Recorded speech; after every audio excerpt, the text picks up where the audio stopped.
you keep your service innovative, imaginative and responsive to people's needs? The arts are not just the icing on the cake, they're actually the yeast that makes everything work.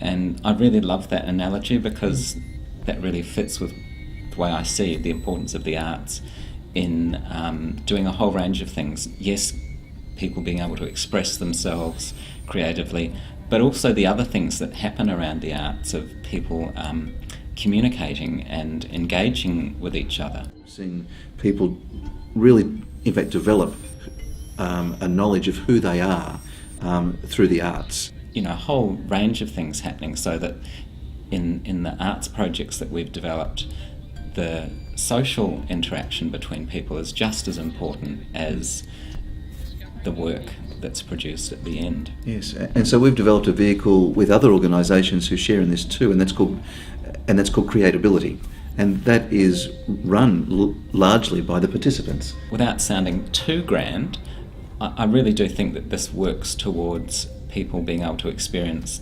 self-determination, that people are able to firstly explore their own identity and to have the freedom to express that identity, to communicate that, to be involved in making choices and creating the direction of the work that they do, collaborating with other people,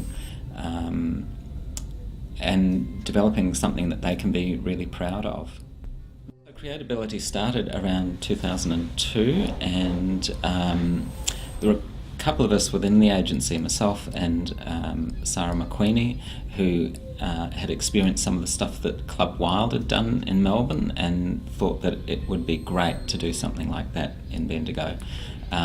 So Club Wild came up and basically mentored us, and we ran some dance parties down at the Universal, which was a nightclub, a regular nightclub venue, and kind of built around that. We ran some workshops in performance arts, and that just kept growing and growing because people really wanted to be involved.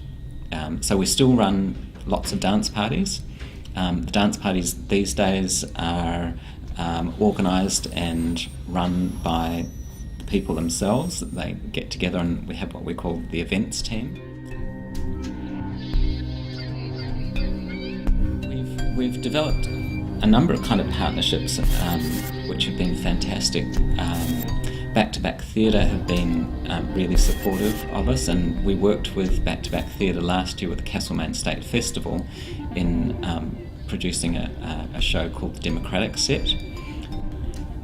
We also run visual arts projects, and we've developed a partnership with La Trobe University Visual Arts Centre in Bendigo, and they're hosting an exhibition for us in September as well. And that's been great to have those connections. We also have multimedia projects, and lately we've been combining the multimedia with the dance projects, and we did a very exciting project this year called Growth that was held in the Conservatory in Rosalind Park in Bendigo. Do you get better community engagement with your arts projects? See, I think that what people gain out of doing the arts projects is that they're able to engage with each other and to create something, and then they're able to take that and have a public display or show it publicly and gain the recognition for their creativity and for what they've achieved. And that, I think, then allows them to gain a whole lot of self-confidence. And the other part is that we're part of the arts network here, so it's not an isolated or on the side, and so it's seen as part of the mainstream arts collective of different, of youth, there's different parts of the arts, and so collaborations can easily occur because it's recognised as part of that arts collective in the local community, and that's very exciting. I really like these two. These are two that Golden City has purchased. The one on the left is by Leon Wilcox, and the work on the right is by Claire Clark. And they're just a couple of really fantastic artists who've worked with it. They've worked within the projects over the last 4 years, maybe. So they're always coming back to do the visual arts workshops with us.